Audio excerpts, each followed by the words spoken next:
All right, so today we move on to chapter 6, which is kind of cool because it's applications of integration. 我还是很 carry 的嘛。 You learned all these techniques for performing integration, but why? What can you do with them? So in chapter 6, we'll be able to reap some of the benefits of what we've spent the last month learning, starting with 6.1, which is more about areas. So let me remind you what we already know about the relation between integrals and areas. Recall that, let's say I have some function.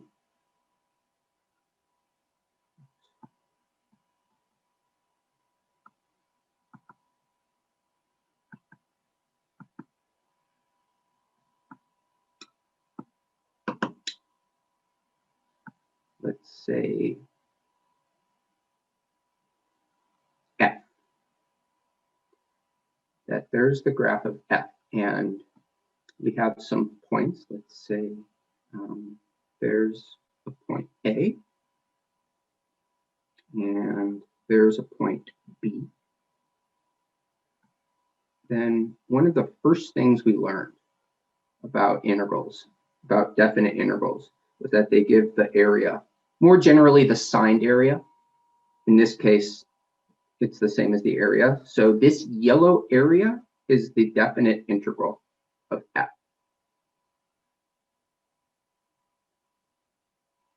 Hey, Professor.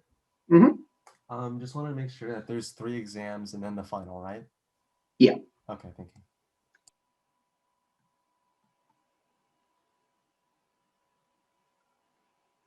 So that yellow area is the integral from a to b of f of x. That we learned like a month ago.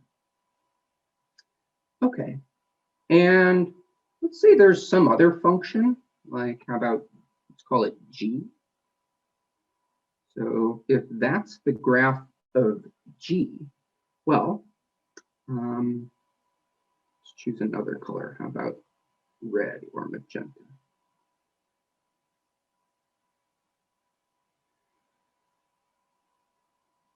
Then that red area is the integral of g.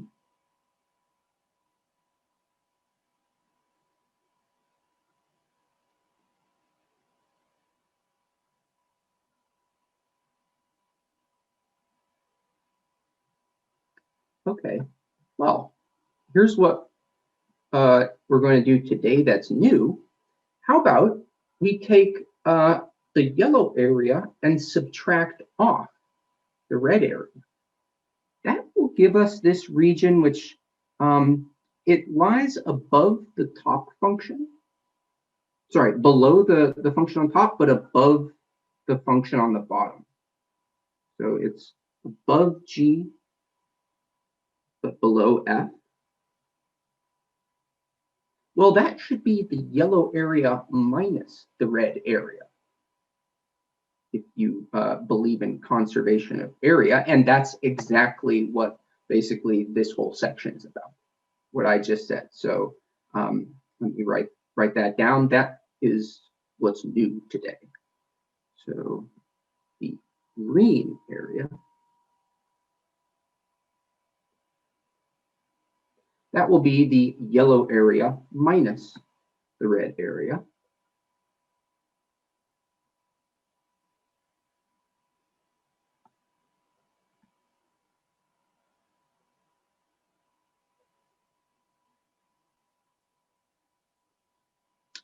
In other words, that will be the integral of f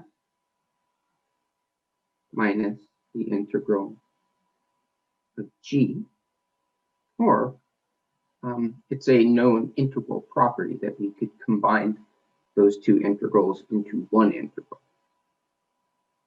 So that would be the integral of f minus g.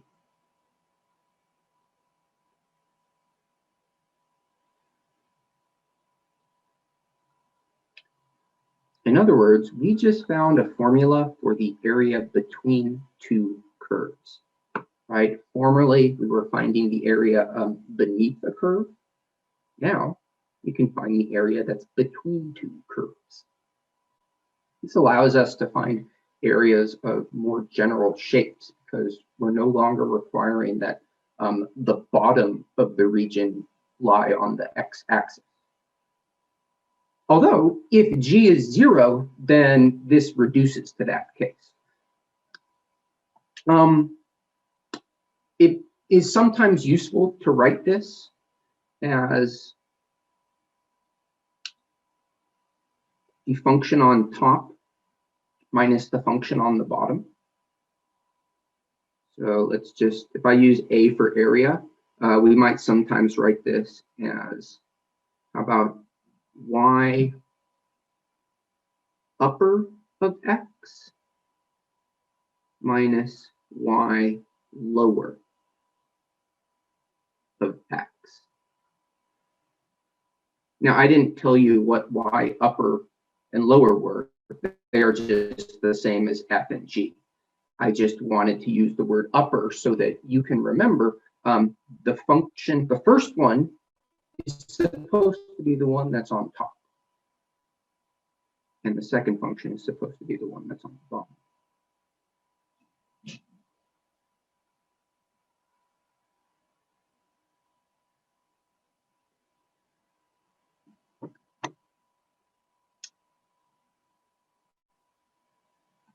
Note that you can think about this in terms of Riemann sums.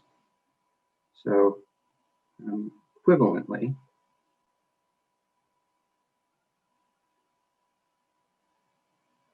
if, here, let me copy this picture for a moment.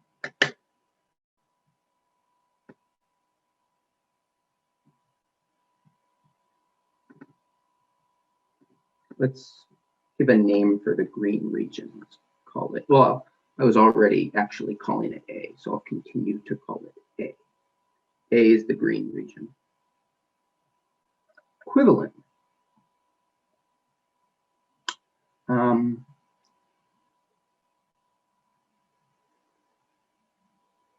We can approximate A with rectangles.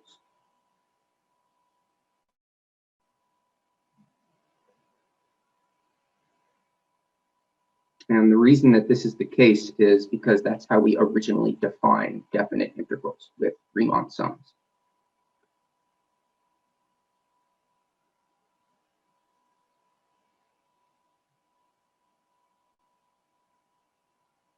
So A is approximately a sum of a Riemann sum, which is the sum of, let's say, f of xi star minus g of xi star times delta x. And the picture, the main reason I gave you that formula is I just want to draw some of these rectangles.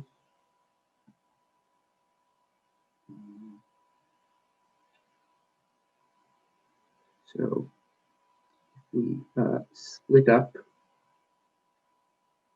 the interval from A to B into subintervals of with delta x.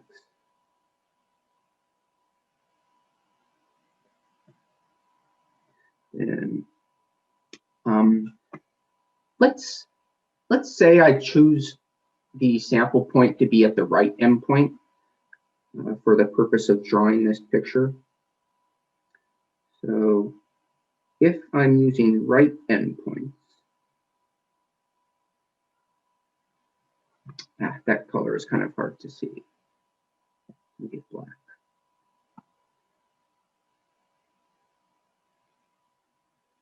Then there would be the first rectangle.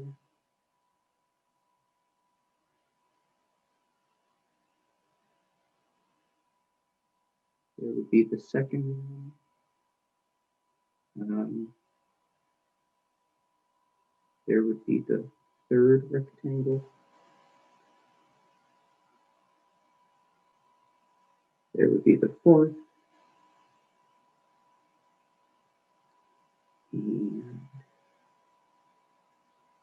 there would be the fifth. So equivalently, we can think of the region A as being approximated by a bunch of rectangles as such. Okay, any questions on that? Are we gonna ever have to like solve it using the Riemann sums, or can we always just use the like f of x minus g of x1 on the top? Hopefully you're done with Riemann sums, but who knows? You know, I didn't see any problems in the homework where you had to do Riemann sums. They ask you to draw them some of the times on the homework, but I haven't seen where you had to actually calculate a Riemann sum.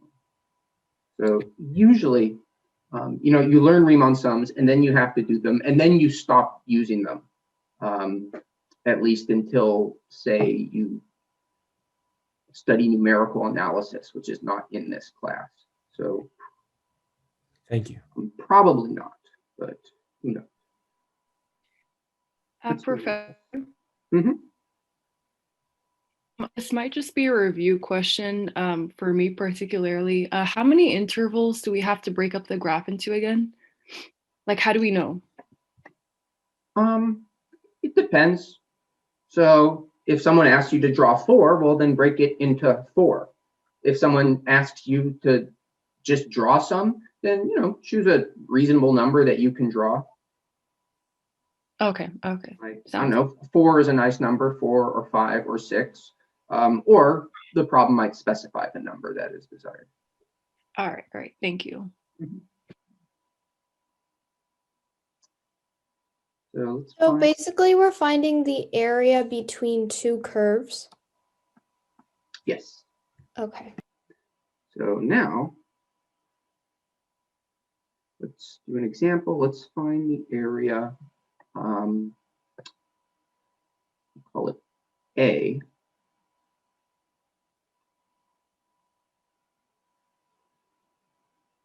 Which lies in the first quadrant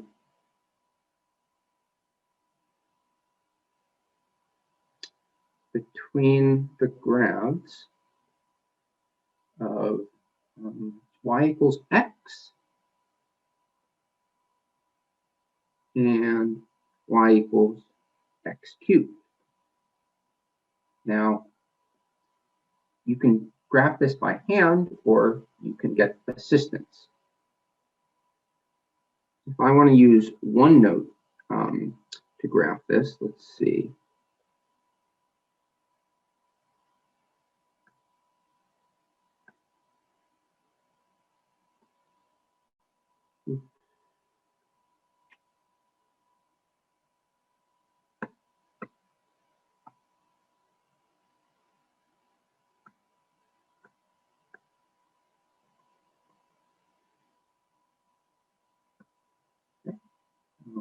We've got a nice picture.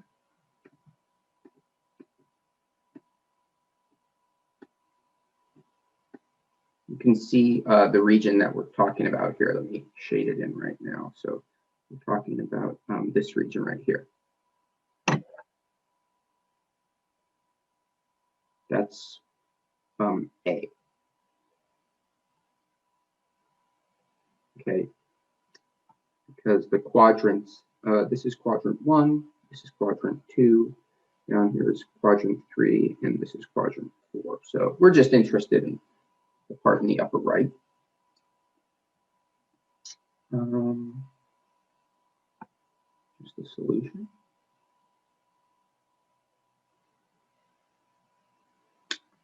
In order to apply our new formula, we're going to need the bounds. So sometimes you can figure them out by looking at the graph. You can actually see them by looking at this graph. But I'll pretend that you didn't know that and solve for them anyway. So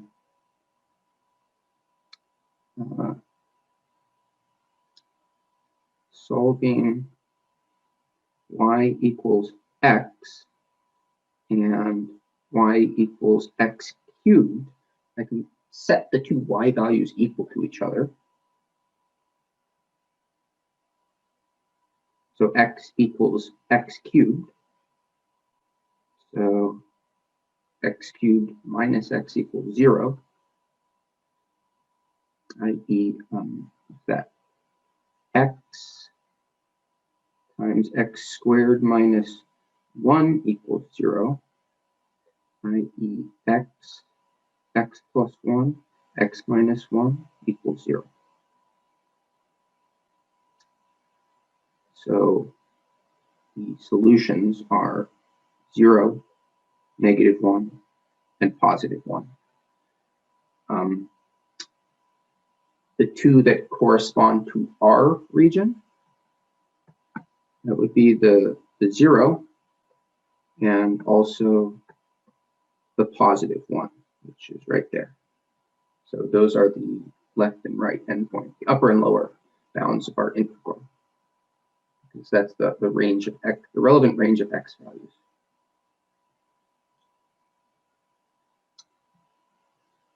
Okay, so A will then be equal to, oh, here's something which I know some of you are going to mess up on, is confusing which function's on top and which one's on the bottom. So let me draw in this picture, the upper or top, let's call it upper of x, is y equals x. And the lower function or bottom one is x cubed. So my integrand will be x minus x cubed.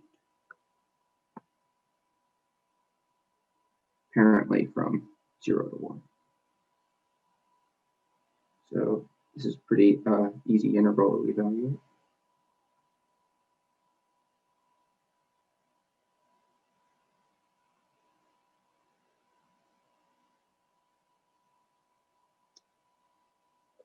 That's 1/2 minus 1/4, which is 1/4. So, not so bad. Any questions? Are there ever going to be any like certain graphs where you can't really tell by looking at the graph which one is the upper and which one is the lower? Or is that always going to be there? Yeah, that could happen.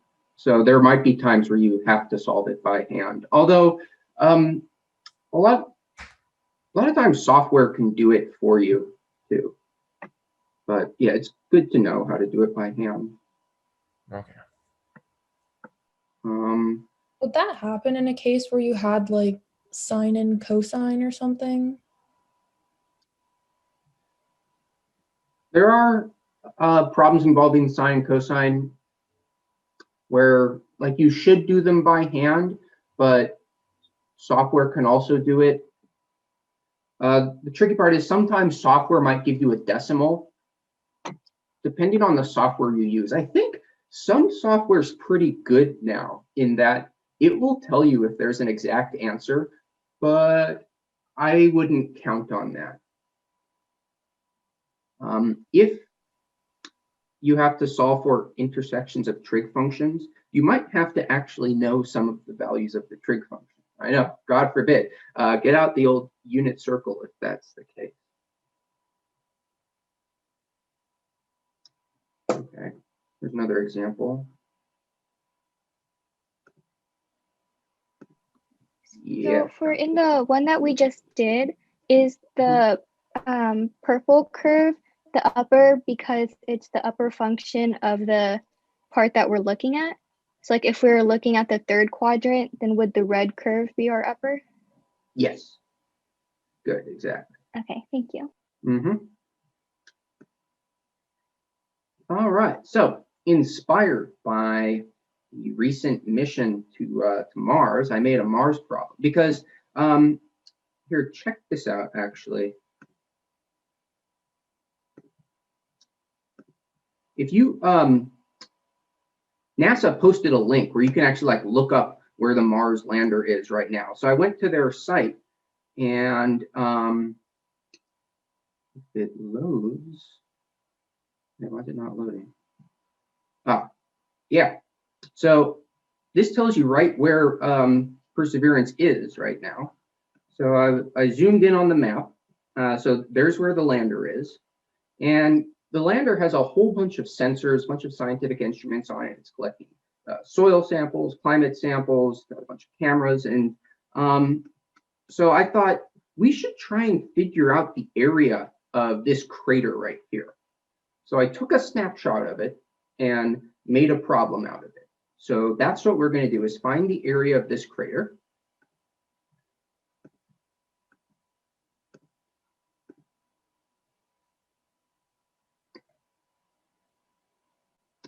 And you can see I put the crater on a grid.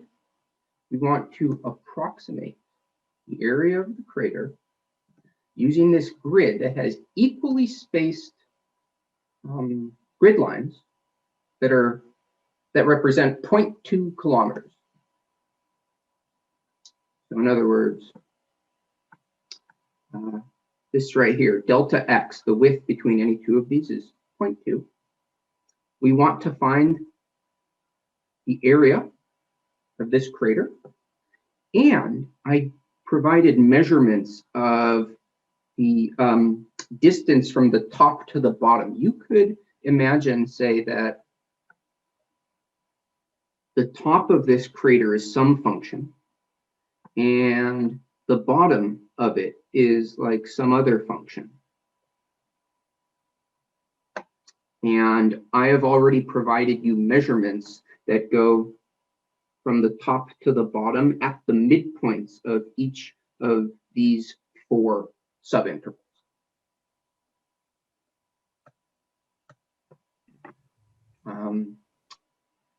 Any questions on the setup of this one?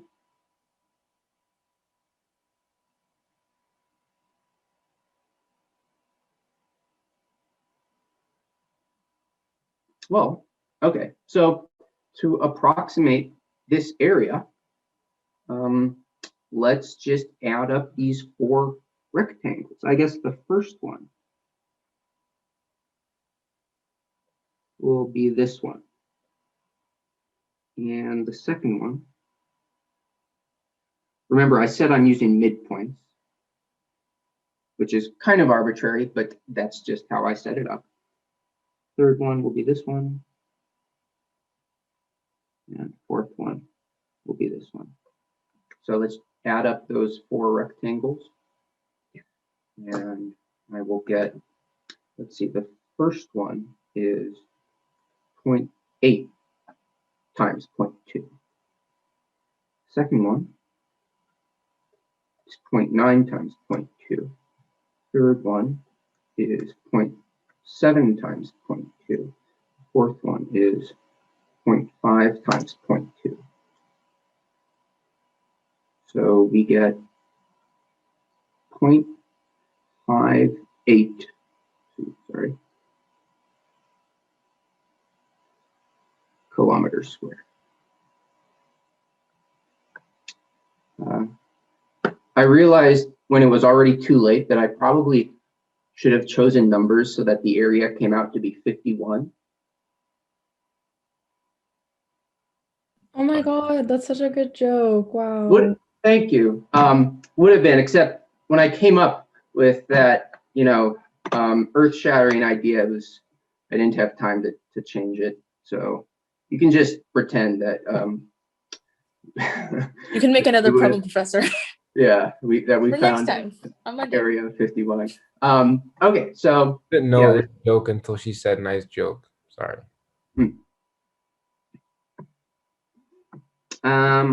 let's try some yes or no. So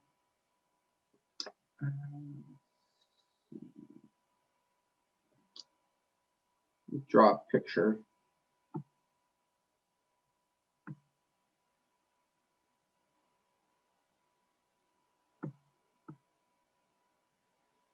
Let's say that we've got one function that's f and another function that's g, and this point right here is a, this point right here is b, and let's say this area right here is a, and that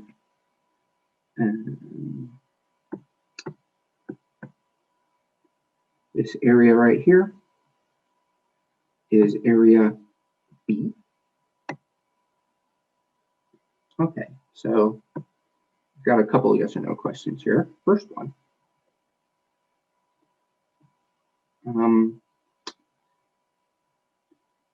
The signed, sorry, how about just the area?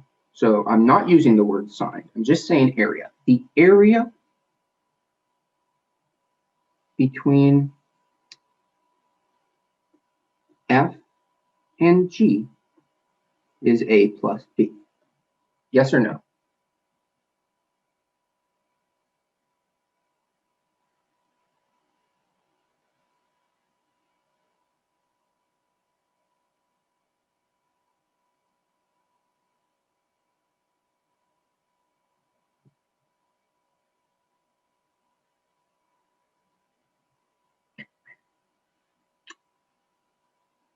All right, so yeah, most of you are getting that that is a yes, yes, and so A and B are both positive areas. I just want that, so that would be the total positive area between them. Okay, good. So that's just setting up my next question. Yes or no? The integral of f of x minus g of x is a plus b. Okay, yes or no on this one?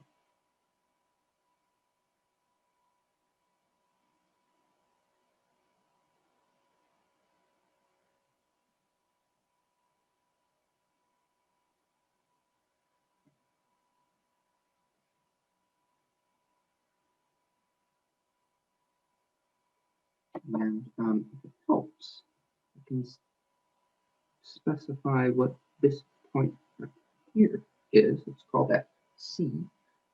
Okay, so you know, mixture of responses here. I think I saw more no's. So let's see. The integral from a to b of f of x minus g of x dx, I could split it at the point C and write it as the integral from a to c of f of x minus g of x plus the integral from c to b.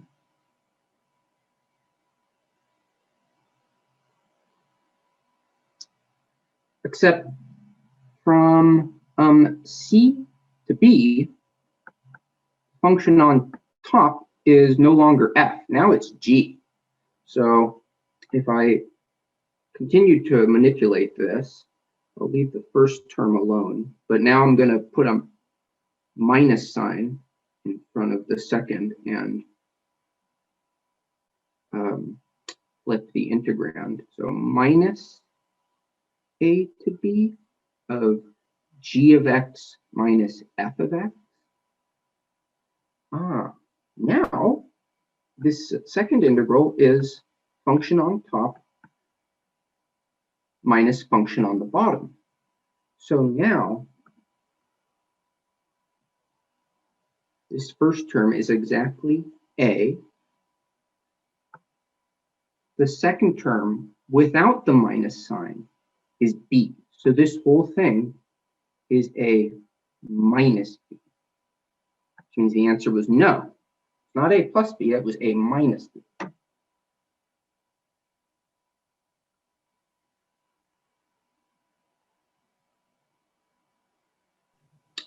In other words, you also might call it the signed area below f and above g, I guess you could say.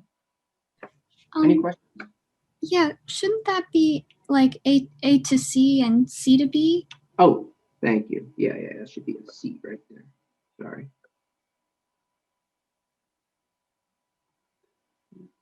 C. That's a C right there. Thank you very much.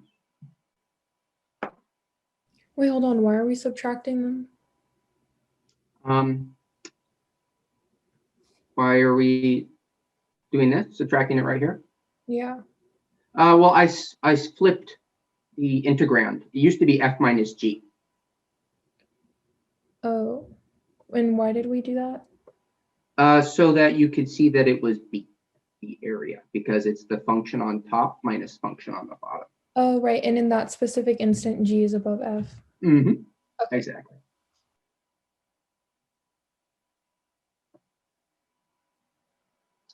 Okay. So we can also flip the script, so to speak, and start talking about dy integrals. So let me draw that.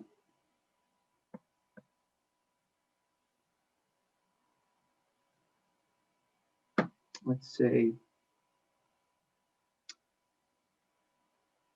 there is some function, and Professor, sorry, I have a question about the first part. That still doesn't make sense to me. Wouldn't it still be plus the integral of g of x minus f of x, like on c to b? So shouldn't it be a plus b? It should well, still be a plus b, right? but what about this minus sign? Yeah, but I'm still confused about that minus sign. Why would we put that there even though, like, so we changed the g of x to come first before the f of x because g of x is on top. Yeah. But wouldn't that still be, since we're adding both areas of a and b, shouldn't that be plus instead of minus? Sorry, I'm not sure what the confusion. Are you asking about this equal sign or this one? The one on the right. Oh, okay, so do you agree that this is B? Yes. Or I'm saying that like, okay, yeah, I agree that that's B, yes. All right. So now let's flip the script and let's suppose that we have a two functions which are functions of y instead of x. Let's call the one on the right. How about that's where x is x right of y, and on the left that will be where x is x left of y. And let's pick a couple of points. Let's say there's C and there's D. So we can write down the formula for the area between them.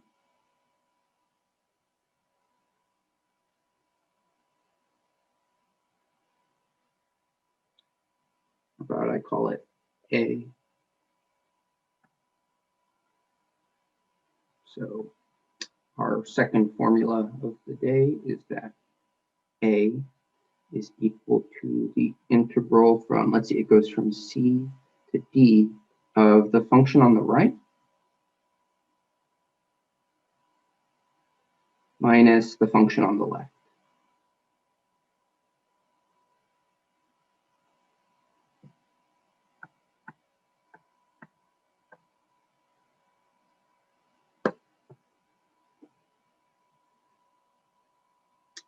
So yeah, occasionally it's useful. Oh, Valentina? Hello. I raised my hand a while ago because there was an old question. Do you just like on the step right before, like, or well, I can ask it later because we moved on. Just like I didn't get why at first you did f of x minus g of x in the b part, and then you changed it to g of x minus f of x. Yeah, if you distribute the minus sign, you would get a minus g and a plus f, which is exactly what I had here. Oh, I see. So that's why, like, we have this equal sign. And then this equal sign is just if you look at which function is on top. And remember, always subtract the one on top if you're trying to get the area. Oh, okay. Thank you. A question real quick. Mhm. So the graph shows that for the question that Valentina asked, and you were explaining it, you showed that the graph of f of x is on top for A, and then the graph for g of x is top on for area B. Yeah. But, and if you're trying to find the area of A to B, shouldn't you have to add them up in the end?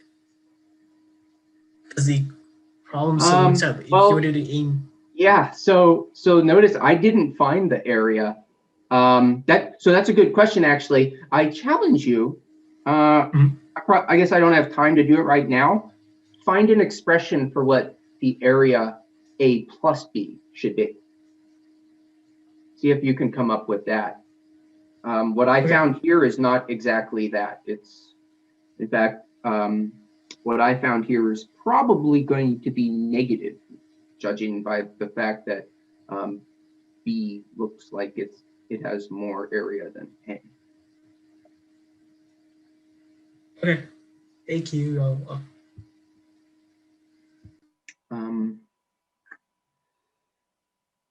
Here's the next example. Find A.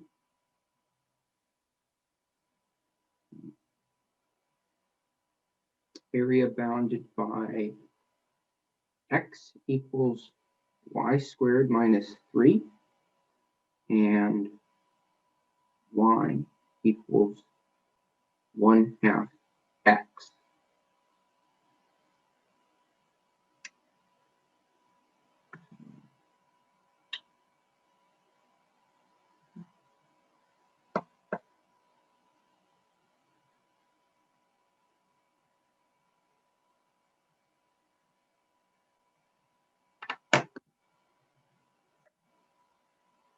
Oh, what the heck?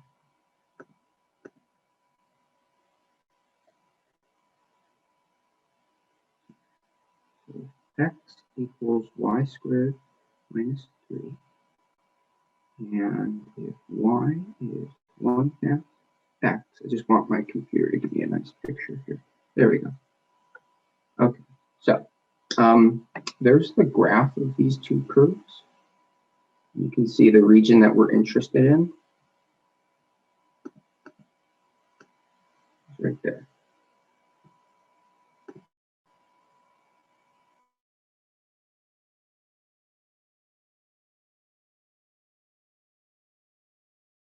Graph.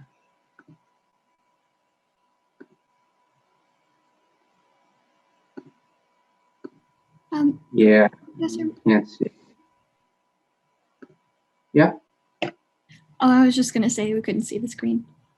Yeah. One note just crashed on me. All right. Wait, Okay. Professor, did you say we're not finding the area in the previous one? I was kind of confused. On this yes or no question? In the general question. Sorry, what are you talking about? I don't know. I think like I got kind of confused because people in the chat were saying that like we weren't finding the area for the previous one, and we were. Yeah, this is a difference of two areas. You could call it a signed area. A plus B would be the area. We didn't find A plus B, right? The answer was no here. This was a no. Okay, that makes sense. Okay. What that expression ended up equaling was the difference of those two areas. But yeah, I'm glad that you're discussing them. I'm glad I asked. So there is no way to find A plus B, or like there is, but we just didn't do that. There is. And I can show you, but I need to do this example first. Okay. But it's a good question. I'd be happy to demonstrate after class how to find that one as well. but I better finish this area, this problem, so you can see an example of, let me ask you all a yes or no question first. The question is, in order to find this area, must we, no, let me rephrase that. Can we find this area by integrating with respect to x?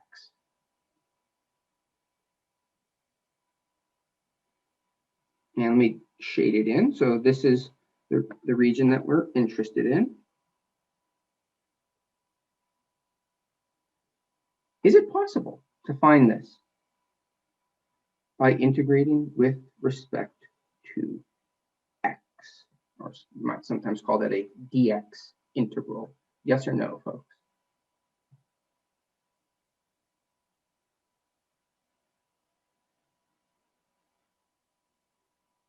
Now, certainly, I just introduced dy integrals, so seems like this is going to be a dy question. Is it even possible to do it as a dx integral? So it's like class is kind of torn on this one. The answer is yes, actually it is. It's just harder. So you can. You have to split it into two regions. This is something else with which I would show you if I had more time. But basically, you would have to split it right here and do one calculation. Yeah, one calculation for this piece right here, and then another calculation for the rest of it. So you'd have to compute two integrals and add them up. It's easier to do a dy integral.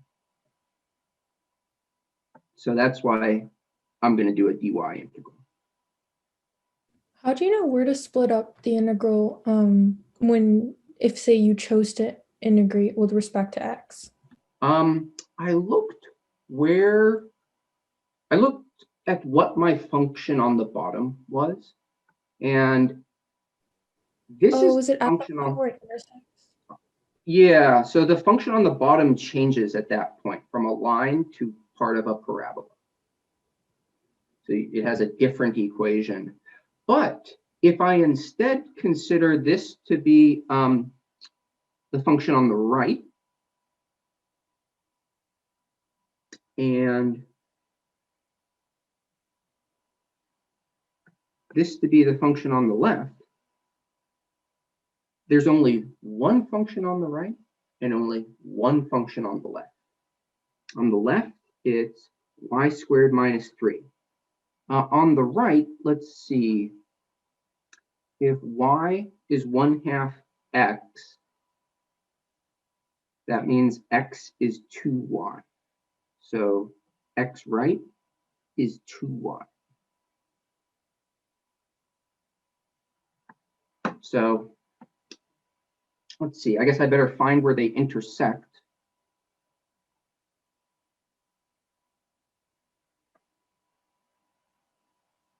You can also kind of read it from the picture, I suppose. But let's verify. X equals 2y and x equals y squared minus 3.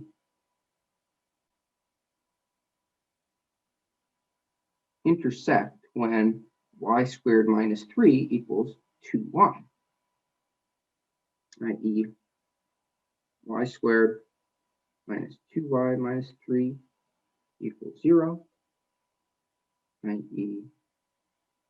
that y minus 3 and y plus 1 equals 0, i.e. y is equal to 3 or negative 1. So let's see, does that look right? There's negative 1. And there's 3. So looks correct. Looks like what the picture seems to indicate. So those are going to be my new bounds. And well, now it's just straightforward. I just plug into the formula, which says a to b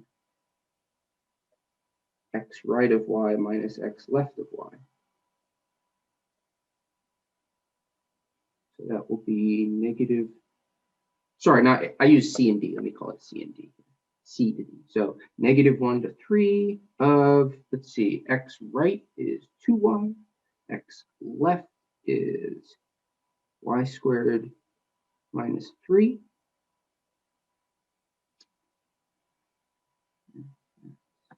That's that one. That's that one. This is a dy integral. It's not that hard to do. It would be y squared minus y cubed over 3.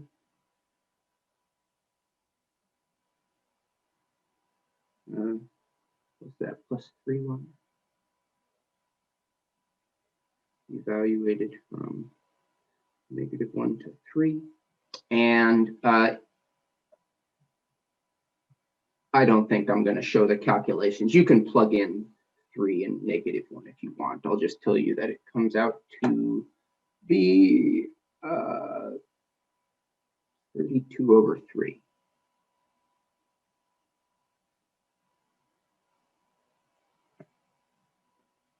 I think my computer might even do this one for me.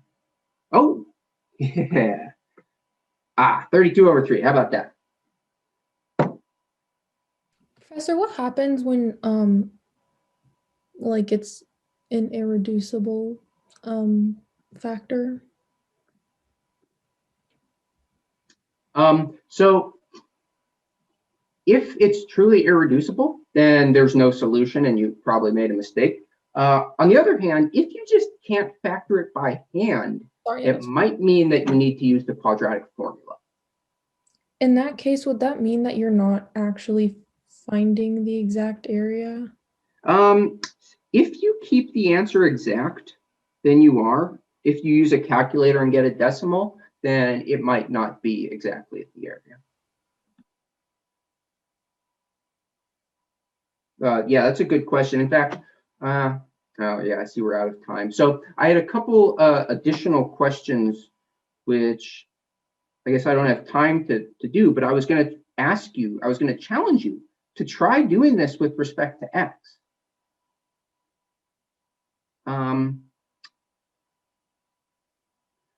Yeah, that's going to take like another 3.5 minutes to explain. So I guess I don't have time to do it.